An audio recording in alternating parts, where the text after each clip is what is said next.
Eine Sonnenfinsternis. Das kosmische Ballett geht weiter.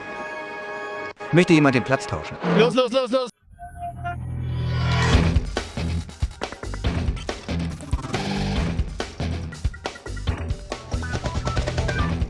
Willkommen bei Codkillers. Unsere Mission ist es, über die neuesten Informationen von der Front der Revolution gegen das Kabelfernsehen zu berichten, damit ihr, meine Freunde, die Informationen habt, die ihr braucht, um zu sehen, was ihr wollt, wann ihr wollt, wo ihr wollt und auf welchem Gerät auch immer. Ich bin Tom Merritt und natürlich ist wie immer mein Co-Moderator Brian Brushbroom mit dabei. Ich habe immer gesagt, das sei nicht möglich, dass wir niemals einen großen, preisgekrönten Podcast haben könnten, der von einem Reinigungsgerät moderiert wird. Aber heute haben wir diese Grenzen überschritten. Brian Brushwood ist natürlich gerade auf der Jagd nach der Sonnenfinsternis. Daher bin ich heute allein mit June Hollister, dem Baby und natürlich ihrem Vater Sean Hollister, leitender Redakteur bei CNET. Wie geht's dir, Sean? Ziemlich gut, ziemlich gut. Natürlich hat Sean tatsächlich einen tollen Artikel für CNET über MoviePass geschrieben. Ja, wir haben im Codkillers schon ein paar Mal über MoviePass gesprochen. Da steckt die Idee, dass man einen bestimmten Betrag pro Monat zahlt, um unbegrenzten Zugang zu Kinofilmen zu erhalten. Wir werden also ein wenig mit Sean darüber sprechen. Warum das funktioniert, warum AMC sauer darüber ist. Und natürlich sollten wir erwähnen, dass Bryce Castillo, der Produzent, auch noch hier ist. Bryce, danke, dass du heute nicht der Sonnenfinsternis hinterhergejagt bist. Oh. Ja, das ist in Ordnung. Okay, kommen wir zum Hauptziel.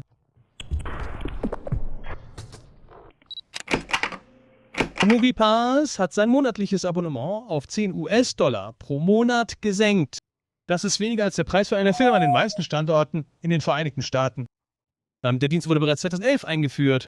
Damals kostete er etwa 30 US-Dollar pro Monat und variierte zu bestimmten Zeiten je nach Standort. Man kann damit mehrere Filme in einem Monat ansehen, mit ein paar Einschränkungen. Man kann kein IMAX sehen, man kann im Allgemeinen kein 3D sehen, man kann nicht zweimal denselben Film sehen. Aber ansonsten kann man einfach auftauchen, ein Ticket kaufen, ins Kino gehen und sich mit seinem MoviePass einen Film ansehen. Na? Jetzt weint nicht. Seid nicht wie AMC Theaters. Sie waren darüber verärgert und haben ihre Optionen geprüft. Sie sagten sogar, dass sie aktiv daran arbeiten, festzustellen, ob es machbar wäre, sich abzumelden und nicht teilzunehmen. Aber wie Sean in seinem CNET-Artikel schrieb, erklärte MoviePass-CEO Mitchell, dass das System keinerlei Kooperation von oder AMC oder anderen erfordert. Der MoviePass Sean klingt, als würde er einfach wie eine Kreditkarte funktionieren. Das war das Verrückte, das ich herausgefunden habe. Und vielleicht ist das nichts Neues für Leute, die MoviePass schon lange nutzen, denn es gibt ihn schon seit 1999. Aber jetzt, wo es im öffentlichen Bewusstsein ist, denken die Leute, oh, AMC wird aus dem Deal aussteigen. Was ist los? Guarantee. Sie schicken den Leuten einfach eine Mastercard. MoviePass schickt den Leuten eine Art Mastercard, Kreditkarte. Und wenn man sich dem Kino nähert, haben sie eine Art GPS-basiertes Programm, mit dem die Karte einen bestimmten Geldbetrag für eine Kinokarte aufgeladen werden kann, wenn man sich dem Kino nähert. Wenn man sich dem Kino nähert, haben die Kreditkartenterminals im Kino bestimmte Pläne. Sie versuchen, diese Karte zu belasten. Und wenn man sie aktiviert hat, sagen sie, hey, es ist tatsächlich Geld auf deinem Bankkonto, auf deinem Mastercard-Konto, um diese Transaktion durchzuführen. Sie brauchen also überhaupt nicht die Zusammenarbeit mit AMC. Und tatsächlich war das Merkwürdige an meinem Interview der Ton dieses CEOs, Mitchell. Er entschuldigte sich bei AMC, den Filmstudios und Kinoketten, weil er nicht erwartet hatte, dass es so große Auswirkungen auf ihren Aktienkurs haben würde. Er hatte nicht damit gerechnet, dass sie sagen würden, oh mein Gott, wir überlegen, ob wir da legal rauskommen. Er dachte, sie würden von dieser Vereinbarung begeistert sein, um in der spielfreien Zeit nach dem Sommer mehr Kinosäle füllen zu können.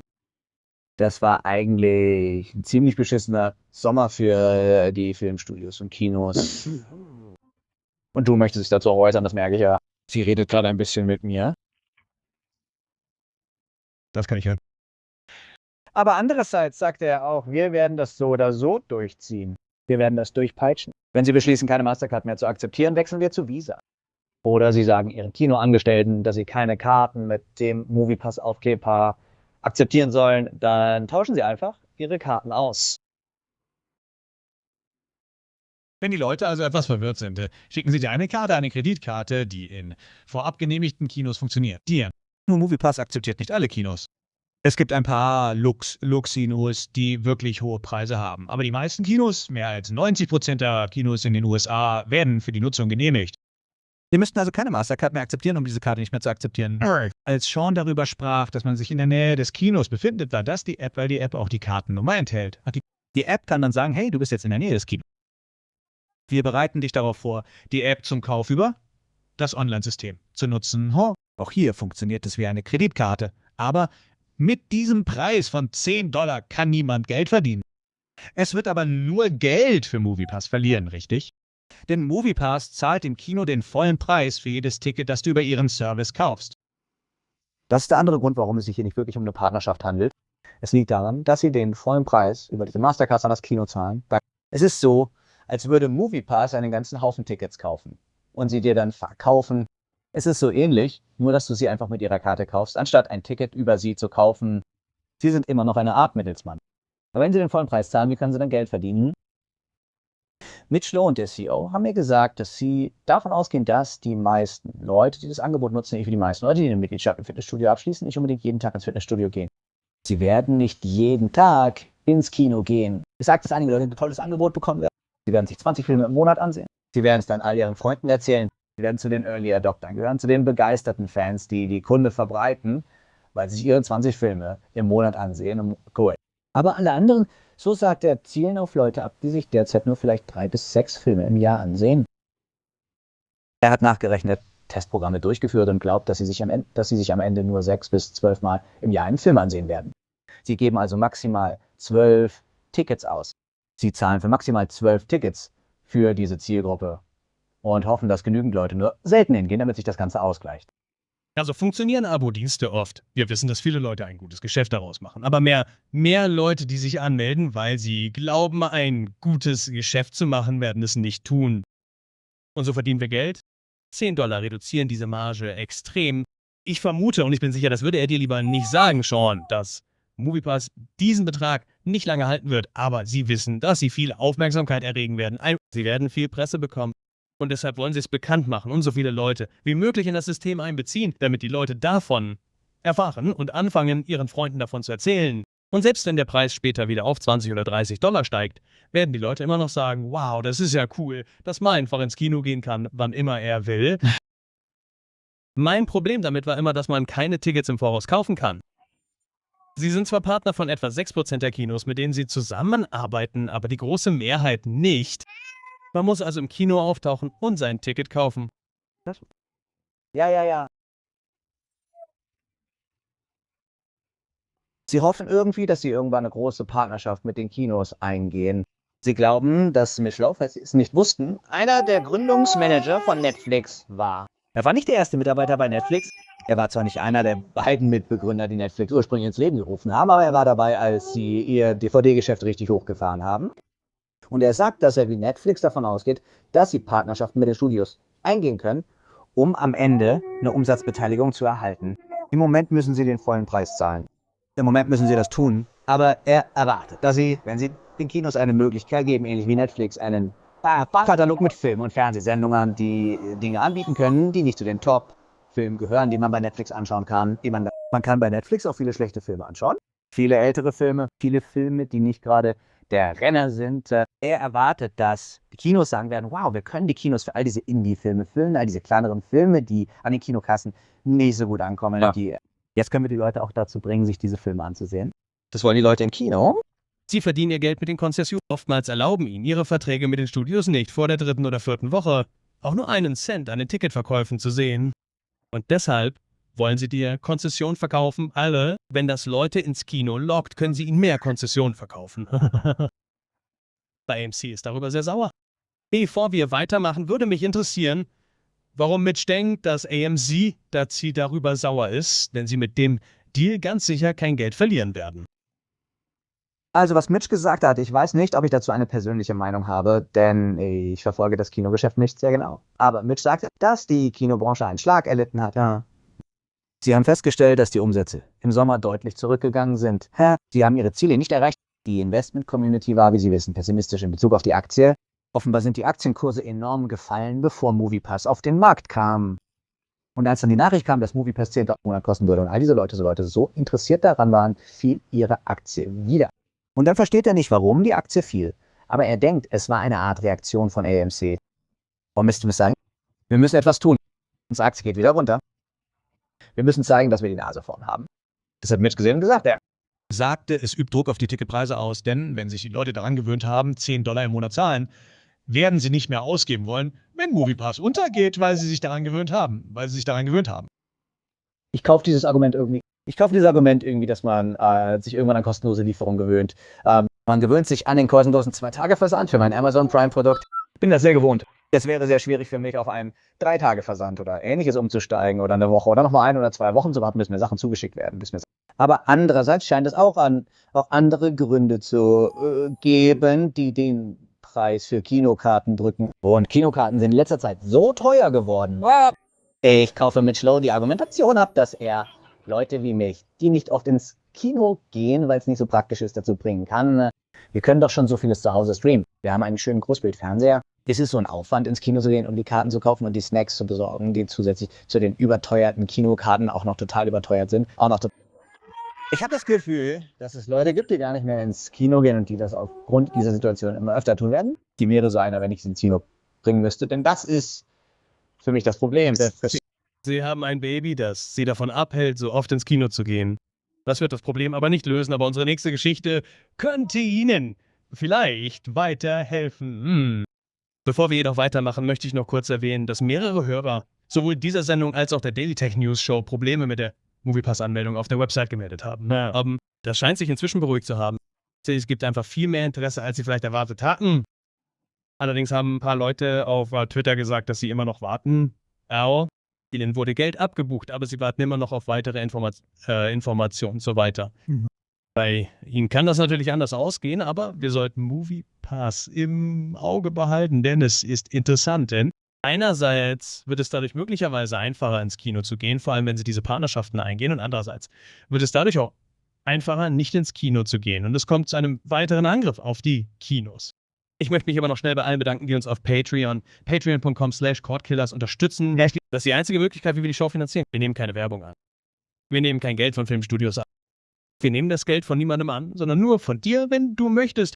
Wir haben mal 1703 Leute, die sagen, weißt du was, ich habe so viel Nutzen aus dieser Show, dass ich bereit bin, dir jeden Monat $1 zu geben. Wir danken euch ganz herzlich dafür. Wir haben ein Spoiler-in-Time-Projekt am Laufen. Wenn wir, ich glaube, wie viele sind es jetzt? 147 weitere Unterstützer bekommen, werden wir unseren alten Spoiler-in-Time-Sendungen Katalog, in dem wir über verschiedene Fernsehsendungen und Filme gesprochen haben, nach Themen aufschlüsseln. So kannst du genau die Sendung oder den Film finden, die du möchtest, und hören, was Brian und ich dazu zu sagen hatten. Aber wir brauchen deine Hilfe, um das zu erreichen. Bitte hilf uns also auf patreon.com/cordkillers. Jetzt wollen wir uns damit befassen, wie man das.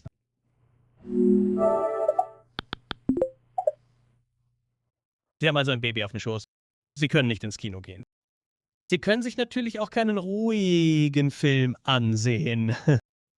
Ihre einzige Alternative besteht nun darin, das 90-Tage-Zeitfenster abzuwarten, bis der Film in einer Version verfügbar ist, in der Sie ihn ausleihen oder zu Hause streamen können. Laut Bloomberg befinden sich laut Quellen Apple und Comcast in Gesprächen mit Filmstudios wie Warner Brothers und Universal, die zu Comcast gehören. Ist es, Filme bereits 17 Tage nach Kinostart für zu Hause verfügbar zu machen. Ende. Die im Gespräch befindlichen Preise würden bei etwa $50 pro Film für 17 Tage liegen, nach 30 Tagen vielleicht sogar bei $30. Wie Sie sich wahrscheinlich schon denken können, haben die Kinobesitzer Einwände gegen diesen Plan erhoben. Sie sind jedoch so unnachgiebig, was die Gespräche darüber angeht, dass die Studios tatsächlich erwägen, ihn ohne ihre Unterstützung umzusetzen. Getan haben sie das bisher jedoch nicht. Das basiert alles auf Quellen. Aber sie meinen es ernst mit der Notwendigkeit, die DVD-Einnahmen auszugleichen, da die Verkaufszahlen für Discs zurückgehen. Und wir könnten hier einen Krieg erleben, wenn die Kinos beschließen, keine Filme von Studios mehr zu zeigen, die an diesem Programm teilgenommen haben. Ich weiß nicht, ob die Kinos diese Drohung warm machen und sagen wollen, hey, die einzige Möglichkeit, einen Film von Universal oder Warner Brothers zu sehen, ist, ihn zu Hause anzuschauen. Bis jetzt hat das nicht wirklich funktioniert.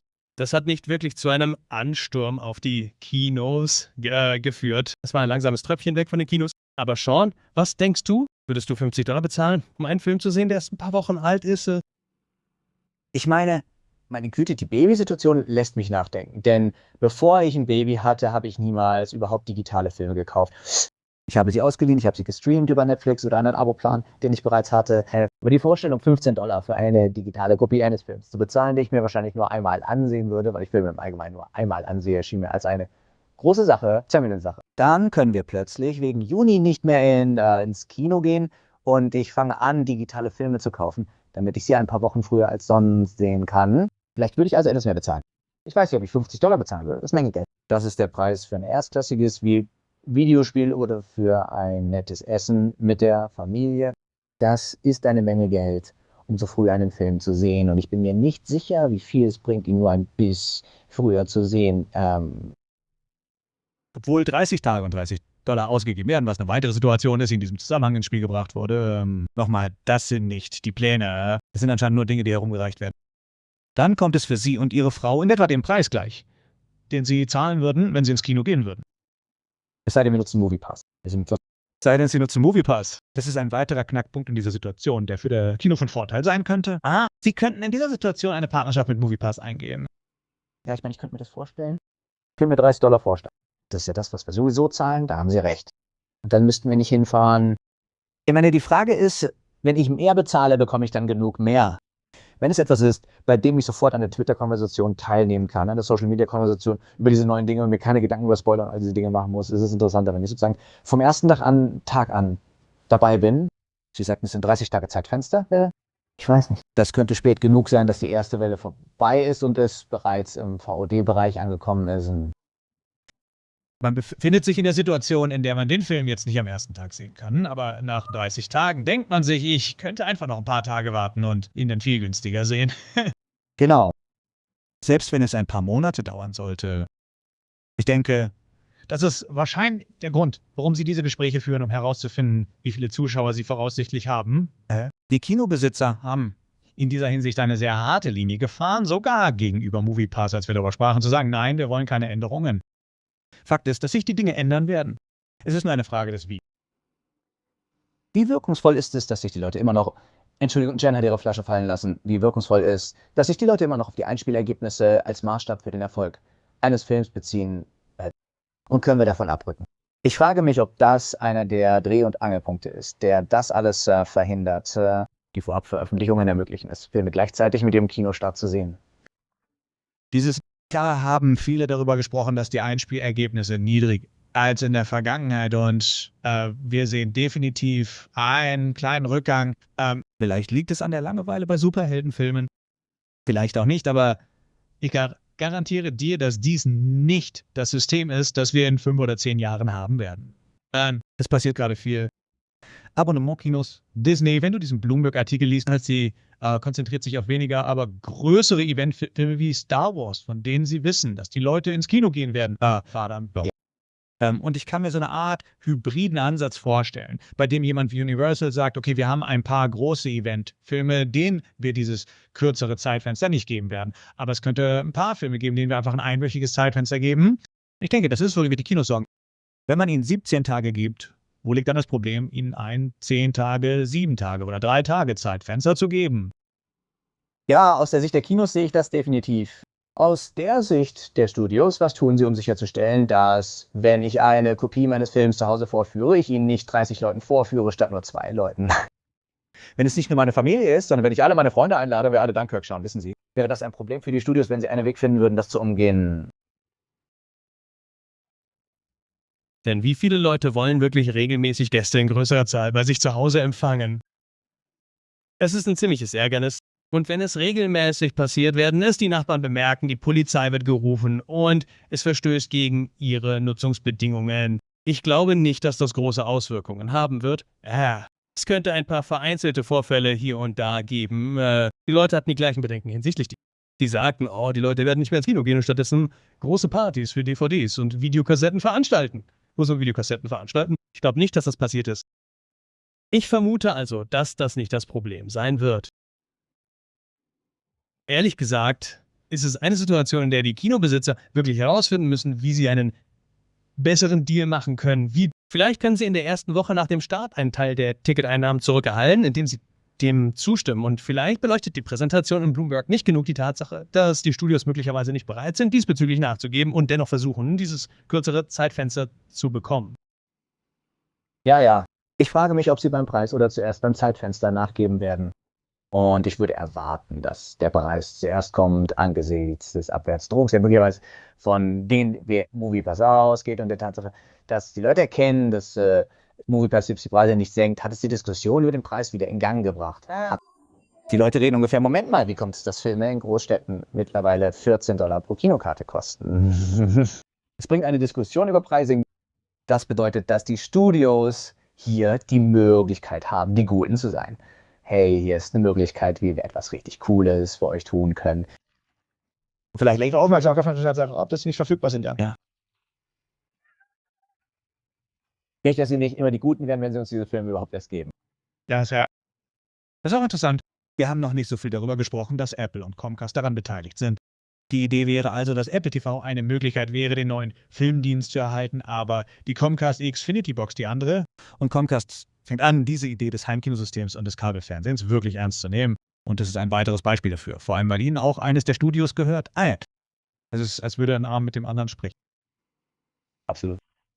Okay, lass uns darüber sprechen, was es in Undersys zu sehen gibt. Wie viele US-Bundesstaaten, da dreht sich alles um den Schauplatz. Diese Woche ist nicht viel erschienen. Nicht wie letzte Woche, aber Netflix hat einen Trailer zu The Punisher veröffentlicht. Interessanterweise wurde er als Nachspann zur letzten Folge von The Defenders veröffentlicht. Wenn du den Abspann weiterlaufen lässt oder wenn du noch zuschaust, bis zum Ende von Folge 8 weiterläuft, bekommst du den Punisher-Trailer zu sehen. Sie haben ihn nicht auf YouTube oder anderswo veröffentlicht. Also haben ein paar Leute ihn aus ihren Netflix-Streams geklaut und auf YouTube gestellt. Ich muss sagen, als jemand, dessen Frau für die Firma arbeitet, die Movieclips betreibt, hat das bei den Leuten, die normalerweise die Ersten sind, die neuen Trailer hochladen, nicht für einige Bestürzung gesorgt. Punisher soll irgendwann dieses Jahr rauskommen. Ein konkretes Erscheinungsdatum haben wir noch nicht hier. Sean, ich weiß nicht, wie genau du The Defenders verfolgst, ob du es gerade schaust. Wie denkst du über The Punisher? Ich habe gerade erst mit The Defenders angefangen, weil ehrlich gesagt ist es ein bisschen komisch, Iron Fist gesehen zu haben. Ich habe Jessica Jones und Daredevil und Luke Cage gesehen, aber Iron Fist noch nicht. Von dem, was ich bisher von Punisher gesehen habe, bin ich kein großer Fan. Ich mochte einige der früheren Versionen von Punisher, aber ich habe das Gefühl, dass jetzt vielleicht nicht der richtige Zeitpunkt ist, jemanden zu haben, der ungestrafte Verbrecher auf den Straßen niedermäht. Ich weiß nicht. Es packt mich nicht so, wie ich dachte. Aber ich bin generell ein Fan von Superhelden-Serien, also Wetter. Ich fand seine Darstellung des Punishers in Daredevil fantastisch. Ich nicht widersprechen. Ja, vielleicht haben mich die jüngsten Ereignisse ein wenig aus der Fassung gebracht. Was, Sarah? Der erste Trailer zur Serie Philip K. Dick's Electric Dreams ist erschienen. Die 10-teilige Anthologie, ähnlich wie Black Mirror, basiert auf Kurzgeschichten von Philip K. Dick, dem Autor. Denn er ist der Typ, der die Geschichten geschrieben hat, die Blade Runner, Total Recall, Weasley beschert haben. In den Hauptrollen spielen unter anderem Benedict Wong, Steve Buscemi, Anna Paquin, Terrence Howard und Bryan Cranston mit, der auch ausführender Produzent der Serie ist, Der Trailer kommt in Großfeld auf Channel 4, dem Sender, der Black Mirror ursprünglich ausstrahlte, bevor er auf Netflix lief. In Australien wird er auch auf Stan erscheinen und später auch bei Amazon. Es gibt allerdings noch kein Erscheinungsdatum. Ich weiß nicht, ob du den Trailer sehen konntest, Sean. Ich habe es noch nicht getan, aber du hast gerade eine lange Liste mit fantastischen Namen genannt. Ich werde ihn mir auf jeden Fall... Die Besetzung ist wahnsinnig gut. Ich weiß aus dem Trailer und als Fan von Philip K. Dick, dass die Sache mit dem Vater in diesen Folgen vorkommt. Wenn jemand diese Kurzgeschichte gelesen hat, dann weiß er, dass es sich um eine großartige Horrorgeschichte handelt, die nicht einmal Science Fiction ist. Meine Schwester hat mich gezulesen. Das war die erste Geschichte von Philip K. Dick, die ich je gelesen habe. Ich habe mir gezwungen, sie lesen, als ich etwa 9 Jahre alt war. Ich habe mich zu Tode erschreckt. Hoppla, ich glaube, June versucht, Skype auszuschalten. Sie sagt, nein, zu gruselig. Ich will nichts von dieser Papa-Sache hören. Das ist mein richtiger Papa. Er wird nicht ersetzt. Ihm wird die Haut nicht abgezogen. Das verspreche ich dir. Es wird alles gut. Schließlich sollte Galaxy Quest auf Amazon wiederbelebt werden. Wir haben bereits 2005 erfahren, aber es wurde nach dem Tod von Alan Rickman auf Eis gelegt. Deadline berichtet, dass es wieder aufgenommen werden soll und Paul Scheer das Drehbuch schreiben soll. Aber bin ich ein Galaxy Quest-Fan oder nicht, Sean? Auf jeden Fall. Auf jeden Fall. Ich bin ein riesiger Fan von Grab das Hammer und kann es kaum erwarten, mehr davon zu sehen. Ja, ich kann mir vorstellen, dass sie Alan Rickman und seiner Figur aus Galaxy Quest eine Art Tribut zollen müssen, um das zu ermöglichen. Paul Scheer, er hat für Wieb geschrieben, The Disaster Artist, er ist ein Komiker. Es sieht so aus, als jemanden gefunden, der davon begeistert ist, der lustig ist und grabt das. Hammer gilt wieder, ich schreibe das. Und er ist also schon, er ist schon im Universum. Okay, lass uns ein bisschen darüber sprechen, was wir uns ansehen. Und Sean, ich werde Game of Thrones nicht spoilern, weil ich weiß, dass du Sunday noch nicht gesehen hast. Du hast erwähnt, dass du The Defenders schaust. Hast du noch etwas anderes gesehen? Nun, ich habe endlich Sense8 zu Ende geschaut, weil ich wissen wollte, wie es ausgeht. Und dann habe ich festgestellt, dass man, wenn man Sense8 schaut, nicht herausfinden kann, wie es ausgeht, nicht herausgeht. Die haben die Serie sehr, sehr abrupt beendet, als Netflix sie abgesetzt hat. Also ich warte jetzt auf das Finale, dass sie das Sense8 angekündigt haben, nachdem sie die wütenden und sich entschuldigenden oder flehenden Fans hatten, Sense8 zurückzubringen. Heilzeiten, meiner Meinung nach, war es eine phänomenale Serie. Aber zu sehen, wie frustriert die Leute waren, als sie ankündigten, eine dritte Staffel zu bringen, weil sie diese nächste nicht zu Ende gebracht hatten. Und die Genialität von Netflix, die sagte, weißt du was? Es kostet uns mehr, sie die Geschichte nicht zu Ende bringen zu lassen, als sie es zu tun. Ja.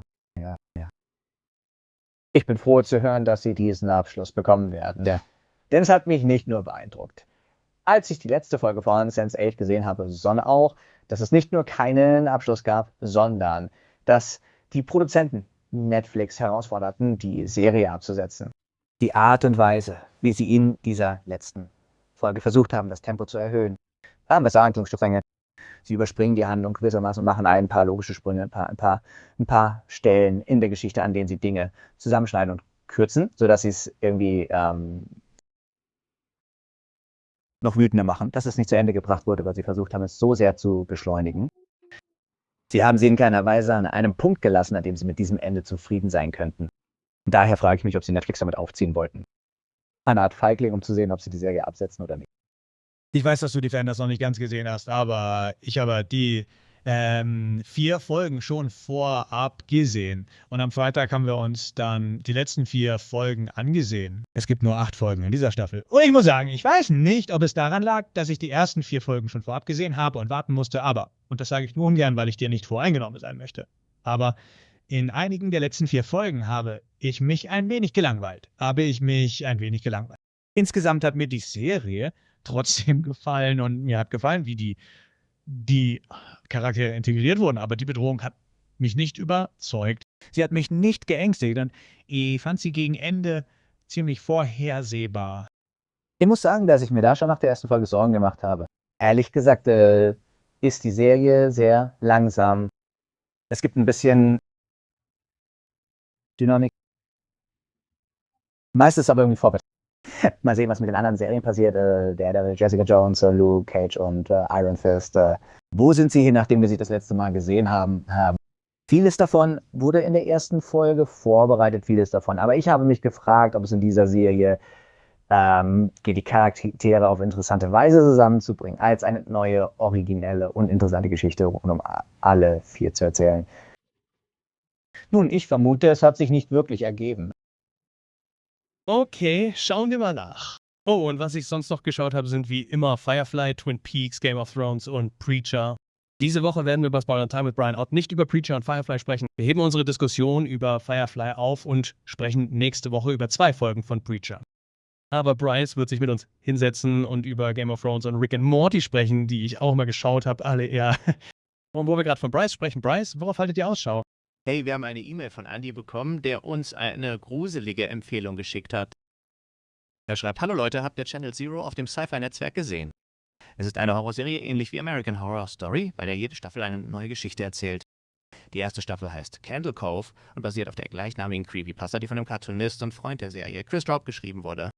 Ihr könnt alle 6 Folgen mit wenig Werbung auf ihrer Website ansehen. Sie wird möglicherweise auch auf anderen Diensten zu sehen sein, wenn Staffel 2 im Oktober erscheint, da viele ihrer anderen Serien auf Netflix laufen. Danke, Andy. Ja, ich habe die erste Folge gesehen und war überrascht, dass die Produktion wirklich gut war. Es gibt Die Leute vergessen Battlestar Galactica oder sogar Haven und denken die ganze Zeit an Sharknado. Ja? Richtig. Es war eine ziemlich gute Prämisse für einen Geistersender, den Kinder gucken und dann verschwinden sie. Oder Schlimmeres. Ich habe die erste Folge gesehen, Folge heute, und ich glaube, ich werde mir tatsächlich den Rest der Staffel ansehen. Es sind nur 6 Folgen, die jeweils 6 Stunden lang sind. Der einzige Wermutstropfen ist, dass sie noch nicht gestreamt werden können. Aber wie Andy sagt, wird es sie wahrscheinlich bald auf Streamingdiensten geben, da Staffel 2 im September Premiere hat. Aber wenn du einen Kabelanschluss hast, kannst du sie auf der Sci-Fi-Website mit begrenzt Werbeausstrahlung ansehen. Ich weiß allerdings nicht begrenzt. Und Sci-Fi ist auf Sling TV, PlayStation View und ähnlichen Anbietern verfügbar. Wenn du also diese Anbieter hast, kannst du sie wahrscheinlich auch dort auf Abruf finden oder sogar über die Sci-Fi-App abrufen. Ich glaube, ich selbst komme über Sling TV in die Sci-Fi-App. Also seht ihr das auch. Wenn du etwas kennst, worauf wir achten sollten, schreibe uns unbedingt eine E-Mail an cordkillers@gmail.com. Und ganz kurz, bevor wir hier weitermachen, eine Erinnerung, dass Brian und ich haben noch ein paar andere Projekte, über die wir euch gerne jede Woche berichten. Brian hat den Scam Stuff Store, hat den Modern Rogue und ich habe mein Buch Pilot X und ich habe gerade einen neuen Podcast mit Rob Reed namens After On auf after-on.com gestartet. After On ist Robs Buch und es geht um eine Super-KI und welche Auswirkungen es auf unser Leben hat, wenn endlich eine Super-KI auftaucht. Das ist beängstigend, aber auch unterhaltsam. Und alles, worüber er in dem Buch spricht, basiert auf etwas Realem. Der Podcast besteht aus 8 Folgen, in denen Rob mit Experten über die Realität hinter dem Konzept spricht, das er in dem Buch verwendet hat. Und dann sprechen Rob und ich darüber, wie das in die eigentliche Geschichte passt. Wir sprechen über synthetische Biologie. Wir sprechen über Terrorismus. Wir sprechen natürlich über KI und Ori. Wir sprechen über Astronomie und das Fermi-Paradoxon und Aliens. So, das ist alles drin. Wenn diese Themen also interessant klingen, dann besorgt euch als erstes das Buch und abonniert dann auf jeden Fall den Podcast unter after-on.com. Kommen wir zur Front. Front. Ted Sarandos sagte Variety, dass Netflix plant, 2018 7 Milliarden US-Dollar für Inhalte auszugeben, verglichen mit den 6 Milliarden US-Dollar, die für dieses Jahr geplant waren. Jetzt kommt schon der Großteil davon. Wird er für lizenzierte Inhalte verwendet, nicht für Originale. Netflix wird nur noch Originale haben. Die meisten ihrer Inhalte sind immer noch keine Originale. Sarandos sagte sogar, werden noch ein paar Jahre davon entfernt sein, dass es überhaupt eine 50-Quote gibt. Okay. Ich frage mich, ob es da noch einen weiteren großen Lizenzdeal gibt. Oder glaubst du, dass sie das Stück für Stück verteilen werden? Ja nun, sie haben viel mehr Lizenzdeals, als wir denken. Oder wird es, weil wir Disney sehen und vielleicht sehen wir CBS da drin, weil man Star Trek und Mac, egal wer, und solche Sachen sieht. Aber es gibt da draußen noch alle möglichen anderen Rechteinhaber für verschiedene Fernsehsendungen. Und selbst große Unternehmen, weißt du, große Studios lizenzieren jeweils nur einen Teil ihres Katalogs. Selbst wenn sie Gotcha haben und trotzdem kein Sense8 mehr, außer diesem Finale. Nun, aber es wird immer da sein. TechCrunch, Cord-Cutters News und Torrent Freak berichten alle, dass Leute Warnungen sehen, wenn Nutzer einen privaten Kanal auf Roku hinzufügen, die darauf hinweisen, dass Roku bei privaten Kanälen aufgeräumt hat. Roku wurde in Mexiko verboten, nachdem es versäumt hatte, die privaten Kanäle zu kontrollieren, die gegen das Urheberrecht verstoßen. Nun muss ein privater Kanal nicht unbedingt gegen das Urheberrecht verstoßen. Was es soll verwendet werden und werden häufig dafür verwendet, dass ein Entwickler einigen Beta-Testern Zugriff gewährt, damit diese sicherstellen können, dass keine Fehler vorliegen. Manchmal nutzen es jedoch auch böswillige Personen, um einen Kanal zu verbreiten, ohne dass dieser den Genehmigungsprozess des Roku App Stores durchlaufen muss. Die neuen Warnungen weisen also darauf hin, dass alle Kanäle ohne Vorankündigung entfernt werden können und deuten darauf hin, dass Roku diesen privaten Kanälen künftig mehr Aufmerksamkeit schenken wird. Schauen. Lass mich das richtig verstehen. Roku hat im Grunde genommen sein eigenes Darknet. Ich meine, es unterscheidet sich nicht von dem, was Android und iOS haben, aber die Leute haben es genutzt, um fragwürdige Apps zu verbreiten. Das ist okay. Das ist okay. Hoffentlich werden sie dadurch in Mexiko wieder zum Verkauf angeboten. Nielsen hat angekündigt, dass es Publishern künftig Bewertungen von Videoinhalten auf Facebook, Hulu und YouTube als Teil seiner digitalen Inhaltsbewertungen gutschreiben wird. Ohne einen Abschluss bei Nielsen ist es schwer zu sagen, was hier vor sich geht. Das ist etwas anderes als Live-TV. Hulu und YouTube werden tatsächlich zu den herkömmlichen TV-Bewertungen gezählt. Das ist das, was die meisten Leute unter Nielsen verstehen. Das hier ist etwas anderes. Das sind digitale Content-Ratings, also Clips. Stellen Sie sich das wie YouTube TV und Hulu TV vor, wo Sie Live-Kanäle ansehen, die in den herkömmlichen Ratings berücksichtigt werden. Und Clips von YouTube, Clips von Facebook, sogar Clips auf Hulu, die werden jetzt in den digitalen Content-Ratings berücksichtigt. Ja. Aber es ist eine Möglichkeit für beide Seiten, akzeptable Ratings zu erhalten, die wir dann Werbetreibenden präsentieren und die Käufer von Werbetreibenden validieren können. Außerdem führt Nielsen bei Nielsen eSports Berichte ein, die sich auf Sponsoring-Bewertungen, Anlagestrategien und Zuschauermessungen für eSports konzentrieren. Ein N-Ticken, also noch einmal eSports, kann sagen, dass wir tatsächlich groß oder fast so groß oder kleiner als eine traditionelle Sportart wie die NBA sind und die Leute glauben diesen Zahlen. Ja, es ist toll zu sehen, dass Nielsen damit einsteigt. Wenn nichts anderes, dann wegen der riesigen Marke, die Leute als die Ratingorganisation kennen. Aber ich bin auch neugierig, was gerade dieser Clips, wofür werden sie herangezogen? Werden sie für die Gesamtwirkung einer Serie herangezogen? Game of Thrones hatte zum Beispiel so und so viel Interesse an einer bestimmten Folge, aber auch an den Clips, die in den sozialen Medien geteilt wurden. Oder frisieren sie diese Zahlen ein wenig, sodass sie zu einer allgemeineren Zahl werden? Nur ja, falls Wer Rick zuhört, dann schick uns bitte eine E-Mail und lass es uns wissen. Ich hätte dieser Geschichte bereits eine E-Mail schicken sollen, denn ich habe den Eindruck, dass die digitalen Inhaltsbewertungen ein wenig dabei helfen können, die Lücken zu füllen.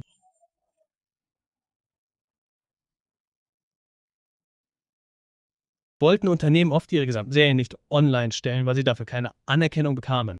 Das füllt diese Lücke, aber es ermöglicht dir auch zu einem Werbetreibenden zu gehen und zu sagen, hey, wir möchten, dass du unseren YouTube-Kanal kaufst. Wir möchten, dass sie Werbeplatzierungen auf unserer Hulu-Präsenz durchführen und einige Zahlen vorlegen, um dies zu untermauern. Ja, Zahlen von Rittermetern, die du kennst, die nicht. Ja, weißt du, dass du sicher sein kannst, dass sie von einem Dritten verifiziert und validiert wurden und du einfach dein Geld da reinsteckst und du einfach, das ergibt Sinn. Ja, das war es, was das Internet eigentlich abschaffen sollte. Nee. Aber alle wollen es trotzdem, weil sich niemand auf die beste Methode einigen kann, um die Zahlen im Internet zu zählen. Also brauchst du dafür jemanden Unabhängigen. YouTube TV hat 14 neue Märkte hinzugefügt und ist damit für 50% der US-Haushalte verfügbar. Das ist verfügbar, aber das bedeutet nicht, dass 50% der US-Haushalte YouTube TV abonnieren. Und das ist der Streaming-TV-Dienst von YouTube, der Sender wie CBS, ABC und NBC hatte. Ihr großer Vorteil ist, dass sie immer die Mehrheit, wenn nicht sogar alle Rundfunknetze haben. 17 weitere Ballungsräume sollen bald dazu kommen, darunter auch Austin, Texas. Brian kann das endlich ausprobieren. Ich bin ehrlich, ich habe YouTube TV ausprobiert, als es das erste Mal gestartet ist. Ich fand, es hat eine schöne Oberfläche auf dem Handy, aber ich benutze es nicht sehr oft, weil sein DVR nicht wirklich ein DVR ist. Wenn man etwas aufnimmt, erhält man oft nur die On-Demand-Version mit Werbung, die man nicht vorspulen kann. Gab es eine TV-App für die YouTube TV-App, als du sie getestet hast? Ist sie Teil der normalen YouTube-App? Ist das eine App? Es ist eine eigene Fernseh-App namens YouTube TV, was auch etwas verwirrend ist, weil ich jetzt ein separates YouTube-Ding habe, das ich starten muss. Ich weiß nicht, warum sie YouTube immer wieder in all diese verschiedenen Apps zwischen Kinder- und Musik-Apps aufteilen. Nun, Kindermusik kaufe ich, denn wenn ich nur die Kindersachen haben möchte, ist sichergestellt, dass ich sie bekomme. Bei Musik ist es genau. Aber das sollte in der eigentlichen YouTube-App als Option zu haben sein. Ich möchte jetzt zum Beispiel Live-TV schauen. Und wenn ich kein Abonnement habe, werde ich aufgefordert, ein Abonnement abzuschließen. Aber nein, es ist etwas Eigenes. Es ist ziemlich, weil sie YouTube-Clips in diese App packen. Ja, das tun sie. Das ist einfach, Mann. Das Will ich nicht erst im Nachhinein haben. Ich will es sofort haben. Wenn ich auf YouTube surfe, möchte ich, dass etwas auftaucht, in dem steht, hey, es gibt da gerade diese tolle neue Sache. Deine Show läuft.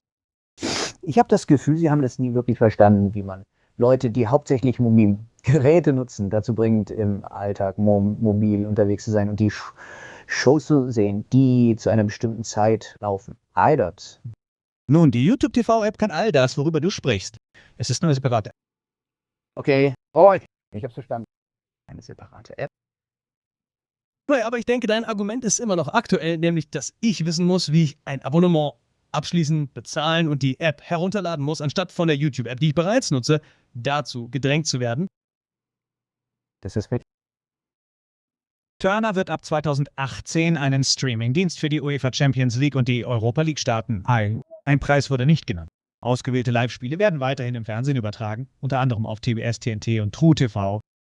Aber wenn ich das richtig lese, kannst du meinen Stream der Champions League und der Europa League ohne Sperren zu erhalten.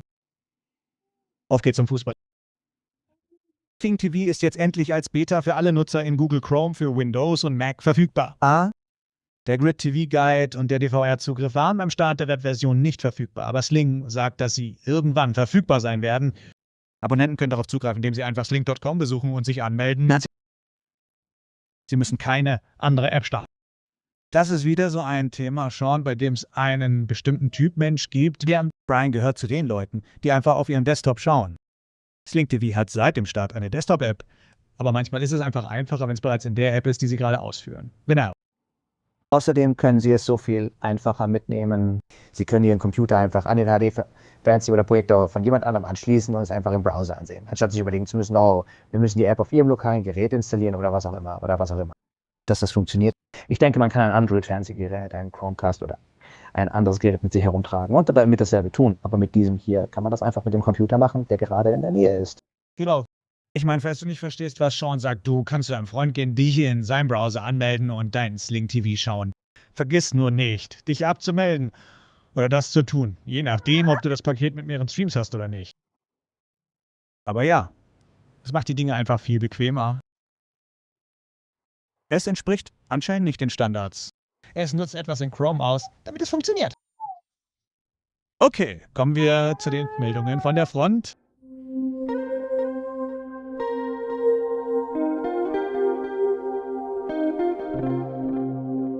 Unser Chef Chris schrieb mir und sagte, hey Leute, könnt ihr mir eine Website nennen, auf der die verschiedenen Kabel, Fernsehdienste, PlayStation View, Hulu Live TV, Sling, USW. Aktuell und detailliert verglichen werden. Ich würde gerne nicht nur Preise und Kanallisten, sondern auch Einzelheiten zur DVR-Funktion und Einschränkungen sowie Optionen zur Authentifizierung bei anderen Apps und Diensten. Als Optimum-Abonnent kann ich mich derzeit bei fast allem authentifizieren, was mir die Flexibilität gibt, eine Reihe von Apps zu verwenden. Nein, so etwas kenne ich nicht, Chris. Quadcutternews.com hat einen wirklich guten Leitfaden zum Thema Kabelfernsehenkündigung und es gibt eine Reihe umfassender Leitfäden zum Thema Kabelfernsehenkündigung. Aber sie tun nicht das, worüber sie sprechen, nämlich diese eine Tabelle mit der Aufschrift: Hier sind alle Dienste. Hier sind alle Dienste, hier sind alle ihre Kanäle, hier sind alle Apps, bei denen sie sich authentifizieren. Und hier sind die Kosten. Falls es das da draußen gibt, wenn also jemand etwas kennt, das alles kann, worüber Chris spricht, und wir kennen einige, es gibt ein paar Dinge, die dem nahe kommen, aber etwas, das alles kann, DVR-Funktionen, Kanallisten, all das, lasst es uns wissen, denn das wäre eine unglaublich wertvolle Ressource für alle im Publikum. cordkillers@gmail.com. Das ist richtig. Wir haben eine weitere E-Mail von bekommen. Ich habe vergessen, Ihren Namen zu notieren. Er schreibt: Hallo Leute, danke für alles, was ihr tut. Ich habe für über ein Jahr mein Kabelfernsehen gekündigt, als ich quer durchs Land gezogen bin und einen neuen Internetanbieter wählen musste. Das war die beste Entscheidung, die ich je getroffen habe, und ich habe Ihr Buch verwendet, um herauszufinden, welche Dienste wichtig sind. Also danke. Ich bin sehr daran interessiert, den Kampf Mayweather gegen McGregor am 26. zu sehen, aber ich bin mir nicht sicher, wie ich das machen soll. Ich habe 3 Rokus, 2 Roku Premiere Plus und einen Roku Ultra. Ich habe auch PlayStation View und HBO über Amazon Prime abonniert. Ich möchte eine Party feiern, um den Kampf zu sehen, aber ich weiß nicht, wie ich mit meinem Setup Pay-Per-View nutzen kann. Kann ich Showtime über Amazon abonnieren und den Kampf sehen? Gibt es eine Pay-Per-View-App? Anti-Pfeife. Es hört sich so an, als könnte man Showtime einfach über die Amazon-App abonnieren. Ist das richtig, Tom? Ja, wir werden einen Link zur Seite in den Shownotes haben. Aber ja, man kann jederzeit auf Showtime gehen und Showtime abonnieren. Ich weiß, dass man das über Amazon machen kann. Aber das ist hier nicht von Belang. Wenn Sie den Kampf streamen möchten, können Sie ihn kaufen und in Ihrem Browser auf showtimeppv.com streamen. Sie können ihn kaufen und auf PlayStation-Konsolen streamen. Oder Sie können den Kampf mit Sling TV ansehen. Oder wie gesagt, kaufen Sie die Show einfach und streamen Sie über die Showtime Pay-Per-View-App auf Apple TV, iPad oder iPhone. Soweit ich das beurteilen kann, braucht man Showtime nicht unbedingt abonnieren. Und tatsächlich sieht es so aus, als wäre das eine separate App. Ihr solltet euch also diese Apps besorgen. Es ist die Showtime PPV-App. Die gibt es auf Apple TV, iPad oder iPhone, aber es sieht so aus, als hätte sie auch Sling TV. Und sie könnte auch auf Roku funktionieren. Das ist anscheinend eure Plattform, Roku. Schaut euch das also an auf show.com und ich werde den Link auch in die Shownotes stellen. Ja. Unsere letzte E-Mail hier kommt von einer anderen Person. Die sage, die jüngsten Maßnahmen von Netflix haben mich mehr über die Zukunft der Sender nachdenken lassen. Ich frage mich, ob wir in Zukunft keine Sender mehr haben, sondern nur noch Content-Unternehmen. In diese Richtung habe ich auch gedacht. Universal, auch bekannt als Comcast, besitzt NBC USA, das Filmstudio und noch eine Reihe anderer Unternehmen. Sie sind also ein riesiges Content-Unternehmen. Fox ist solide und hat ein Imperium im Rücken, darunter Studios und TV-Unternehmen wie FX. Aber keiner von ihnen verfügt derzeit über einen erstklassigen Vertriebsservice.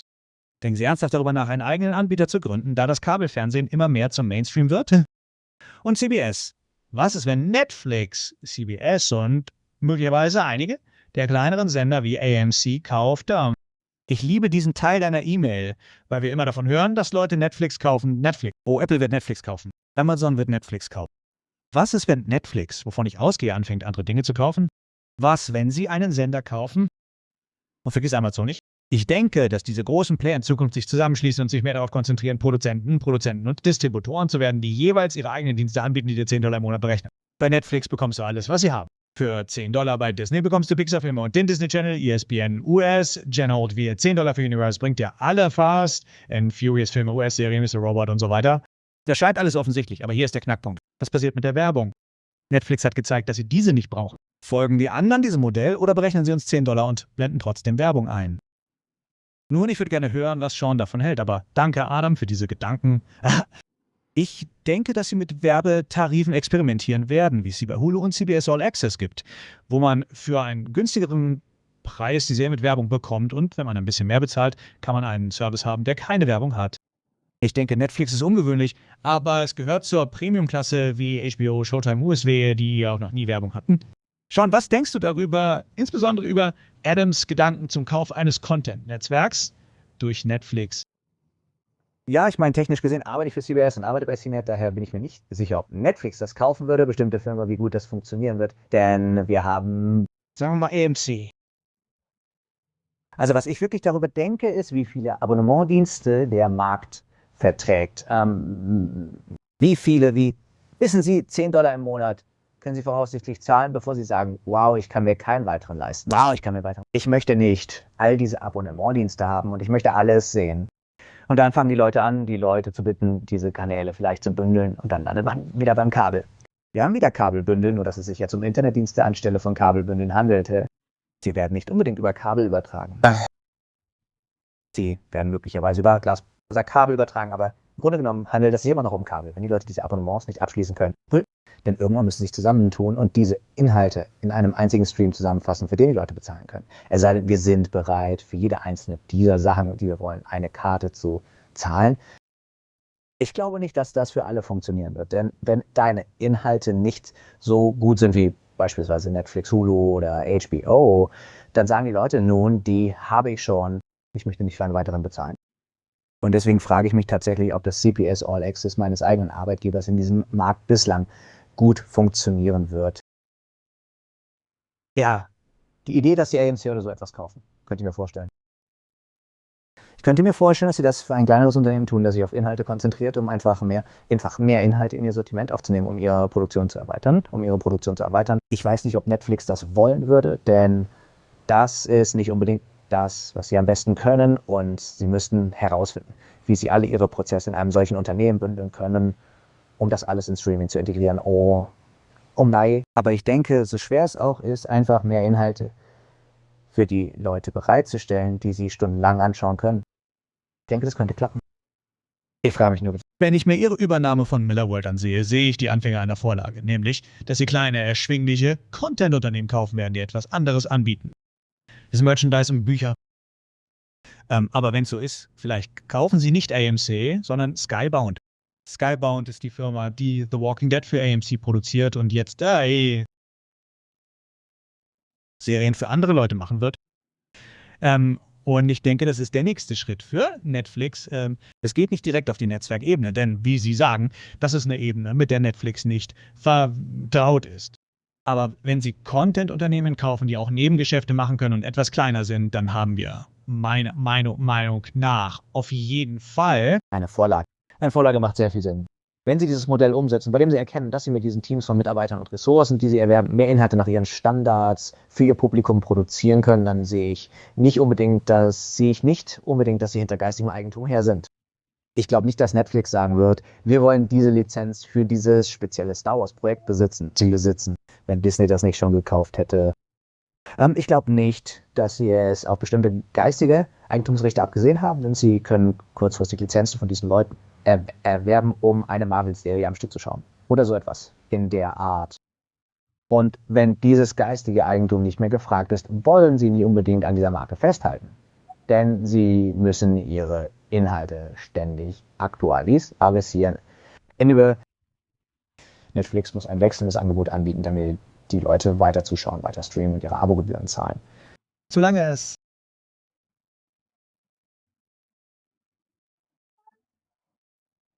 immer verfügbar ist es Netflix egal, ob du zur Minderheit gehörst, solange sie genug davon haben. Denn sie haben keinen begrenzten Zeitplan. Sie können so viele dieser Inhalte anbieten, wie sie wollen. Das wird also effektiver sein. Ich verstehe das, aber sie müssen dafür keine Unternehmen kaufen, denke ich mir. Denn wo sonst sollte man Fuller House unterbringen? Man würde es in einen Katalogdienst wie Netflix aufnehmen. Nicht Fuller House, sondern das Original Fuller House. Obwohl Netflix gerade Fuller House verloren hat. Obwohl sie Fuller House haben, was urkomisch ist. Vielleicht liege ich auch völlig falsch. Ich glaube, das weiß niemand, oder? Und es ist lustig, wenn ich Leute sagen, wie viele dieser Dienste können wir bewältigen, bevor wir wieder zur Bündelung zurückkehren? Bündelung ist nicht das, was die Märkte normalerweise tun. Bündelung bedeutet nur, dass wir sagen, ich möchte den bequemen Schoß des Kabelfernsehens, der mir einfach alles bietet, ohne dass ich darüber nachdenken muss. Ja. Wenn es zu viele Dinge auf dem Markt gibt, gehen normalerweise viele pleite, bis man die richtige Anzahl von Dingen auf dem Markt hat. Und ich denke, das ist wahrscheinlich das, was wir sehen werden, denn die Leute sind es leid, 90 bis $100 für Dinge zu bezahlen, die sie nicht wollen. Und diese verschiedenen Dienste geben einem die Kontrolle. Im Moment gibt es zu viele davon, weil wir nicht wissen, wer außerhalb von Netflix, Amazon und wahrscheinlich Hulu die Gewinner sind und wahrscheinlich Hulu die Gewinner sind. Wir wissen nicht, wie viele der Markt verkraften kann und wie sie zusammengesetzt sein sollten. Aber in Zukunft wird es für alle einen Warenkorb geben. Genau das, was jeder gesagt hat, dass er will. Man kann entscheiden, welche davon man kaufen möchte. Wie kann man für alle einen Warenkorb haben, wenn man zu viele Abonnementdienste hat? Wenn sobald für Eines der Unternehmen, man sollte nicht zu viele Abonnementdienste haben, weil die Leute sie nicht abonnieren werden und sie scheitern und dann gehen diese Sendungen woanders hin. Genau, aber wo gehen sie hin? Sie werden Teil eines Pakets? Werden sie nicht Pakets? Sie werden Teil von Netflix oder Amazon oder Hulu oder wem auch immer und stellen NBCs neues Angebot ein. Ja. Sie gehen an die Überlebenden, nicht weil man kein Paket braucht. Und ich glaube nicht, dass Netflix gebündelt werden möchte. Ist Netflix nicht selbst im Grund ein Bündel dieser Dinge, wenn es erst einmal da ist? Ja, ich meine, man könnte argumentieren, dass es ein super Kanal ist, oder? Aber es ist einfach ein völlig neues Modell. Wenn man versucht, es mit dem alten Kabelmodell zu vergleichen, das es an 3 Ebenen gibt, liegt meiner Meinung nach die Gefahr darin. Da stimme ich zu. Aber wie gesagt, wer weiß, was uns erwartet. Hey Sean, es war toll, heute mit dir zu sprechen. Danke, was. Danke, Master. Wenn ihr Sean Hollister folgen und mehr von dem erfahren wollt, was Sean Hollister zu sagen hat, wobei er sich wahrscheinlich nicht in der dritten Person bezieht, wo solltet ihr euch dann hinwenden? Sean Hollisters Arbeit findet ihr auf cnet.com. Und du hast auch einen Twitter-Account? Lautet es Starfight228. Übrigens könnt ihr auf cnet.com/profiles/Sean Hollister gehen, um direkt zu einem Feed mit allem zu gelangen, was ich mache. Unsere Website ist cordkillers.com.